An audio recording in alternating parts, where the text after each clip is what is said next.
हमारे YouTube channel में आपका बहुत बहुत स्वागत है। वैसे यह एक इन्वेस्टमेंट चैनल है, बट हम हमेशा लॉन्ग टर्म इन्वेस्टमेंट की बात करते हैं। जब आप लॉन्ग टर्म इन्वेस्टमेंट करेंगे तो आपको अच्छा स्टॉक सेलेक्ट करना है और अच्छे समय में उसमें निवेश करना है। इसका यह मतलब हुआ कि आपके पास बहुत टाइम हुआ होगा जिसमें आप अपना हॉबी या अपने इंटरेस्ट लायक या अपना मेन प्रोफेशन का काम कर सकते हैं।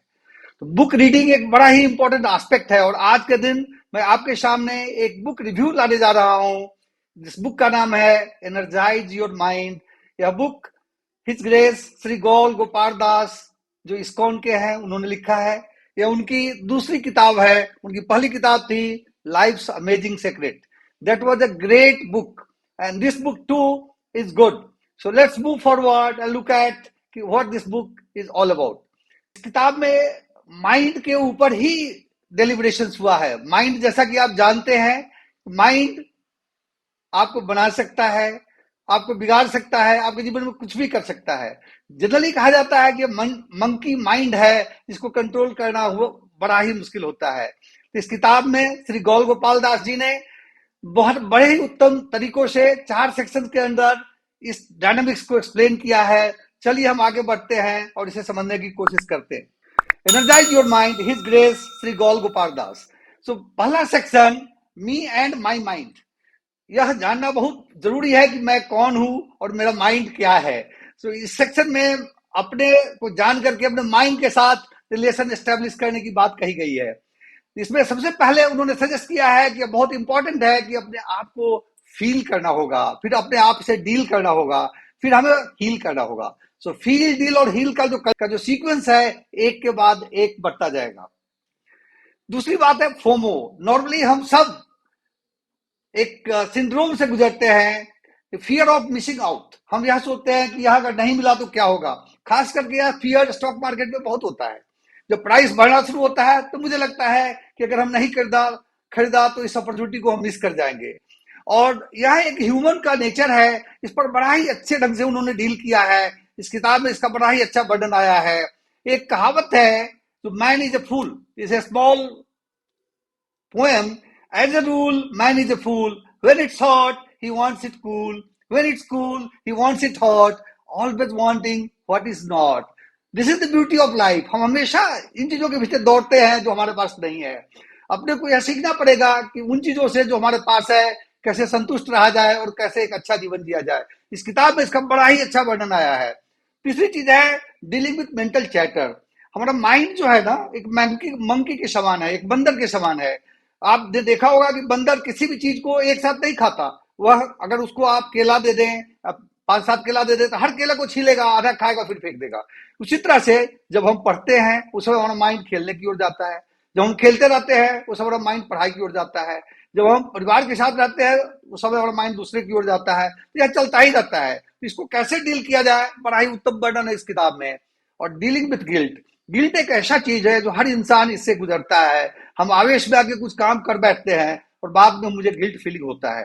तो उस गिल्ट फीलिंग से कैसे निकला जाए, इसका एक बड़ा ही उत्तम वर्णन इस किताब में उन्होंने सुझाया है। सेकंड सेक्शन में उन्होंने अदर्स एंड माई माइंड। जैसा कि मैंने कहा कि पूरे बुक में माइंड के ऊपर फोकस है। माइंड में कई चीजों का इंपैक्ट होता है। पहला है आप और आपका माइंड। दूसरा है कि दूसरे के चलते आपके माइंड पर क्या इंपैक्ट होता है। तो उसमें उन्होंने बड़ा ही सजेस्ट किया कि don't allow toxic people to get in your mind. आपके आपके परिवार में, आपके समाज में, आपके अराउंड कुछ ऐसे लोग होंगे जिनका काम ही पॉलिटिक्स करना है, टॉक्सिसिटी फैलाना है। ऐसे लोगों को अपने माइंड से दूर रखना चाहिए। अगर आपके माइंड में वो जगह ले लिया, चाहे उनके पास आप रहे न रहे, वो हमेशा आपको चैटर करते रहेंगे, आपको परेशान करते रहेंगे। दूसरा चीज उन्होंने बताया है कि memory is hard to delete. Normally आपने ऐसा देखा होगा, खास करके पति पत्नियों के बीच में, कि 25 साल पहले आपने हमारे साथ ऐसा किया, हम कहते तूने हमारे साथ ऐसा किया 20 साल पहले। यह चलता ही रहता है। यह जब तक इस तरह का मेमोरी आपके जीवन में रहेगा, आपको हमेशा यह कष्ट पहुंचाएगा। इसलिए बहुत इंपॉर्टेंट होता है कि मेमोरी को कैसे डिलीट किया जाए। यहाँ एक बड़ा ही उत्तम एग्जाम्पल आया है कि जब आप बचपन में होते हैं उस समय आपकी माँ आपको मीठी स्वीट कैंडी देती है और वही माँ आपको बीटर पिल्स देती है, बीटर दवाइयां देती है। आप किसको याद रखते हैं? कोई भी ऐसा इंसान नहीं होगा जो बिटर पिल को याद रखा होगा। हर आदमी बोलता है कि माँ मुझे स्वीट कैंडी देती है, तो इस चीज को याद रखने की है और इस पर प्रैक्टिस करने से हो सकता है। इस किताब में बहुत सारे मेथड सुझाए गए हैं जो कि अगर आप प्रैक्टिस करें तो आपका जीवन काफी उत्तम हो सकता है। क्रिटिसिज्म, चाहे आप कितना भी कुछ कर ले, कोई ना कोई मिलेगा जो आपको क्रिटिसाइज करेगा। उस क्रिटिसिज्म में कैसे रिएक्ट करना है, इसके ऊपर विस्तृत चर्चा की गई है और इसे कैसे हैंडल किया जाए। ह्यूमिलिटी बहुत इंपॉर्टेंट होता है और डीलिंग विद ग्रीफ, चाहे आप कुछ भी करें, जीवन में कठिनाइयां आती हैं, जीवन में दिक्कतें आती हैं, नियर एंड डियर का डेथ हो जाता है और बहुत तरह के प्रॉब्लम आते हैं। इस ग्रीफ से कैसे निकला जाए। एक बड़ा ही सुंदर सेइंग है, दिस टू शैल पास, कोई भी समय रुकता नहीं। हम टाइम और स्पेस के अंतराल में भ्रमित होते रहते हैं। टाइम और स्पेस हमेशा चलता रहता है, चाहे वो ग्रीफ का समय हो चाहे सुख का समय हो, कभी वो रुकता नहीं, वो भी पास हो जाता है। तीसरे सेक्शन में उन्होंने me and mind of others, देखिए सेकंड सेक्शन में उन्होंने कहा अदर्स एंड माई माइंड, अभी बात कर रहे हैं me and mind of others, कि आप कैसे दूसरे को माइंड को इंपैक्ट करते हैं। जैसे दूसरा आपके माइंड को इंपैक्ट करता है, उसी तरह से आप दूसरे को माइंड को इंपैक्ट कर सकते हैं।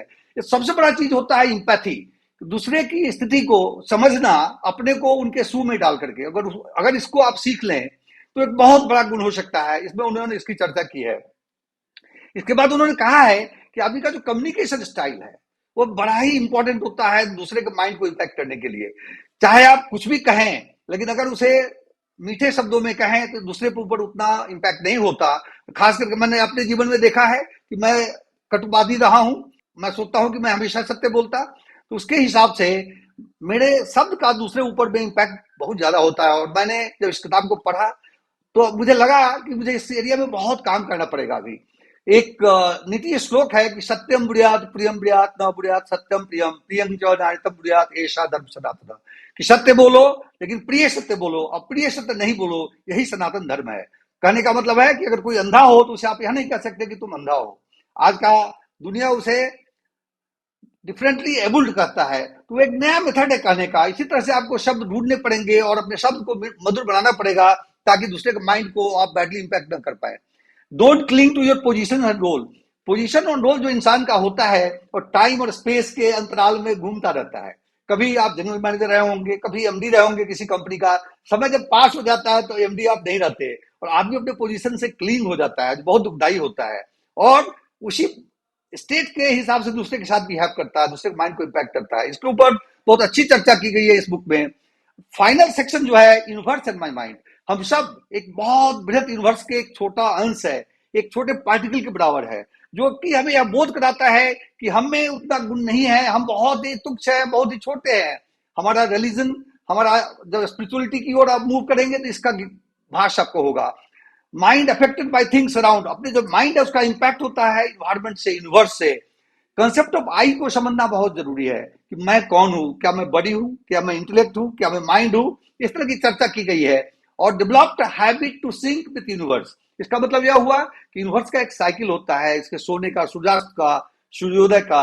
अगर आप अपने जीवन को इस साइकिल से सिंक कर लें तो आपका जीवन बड़ा ही एनर्जेटिक हो सकता है, बड़ा ही खुशमय हो सकता है।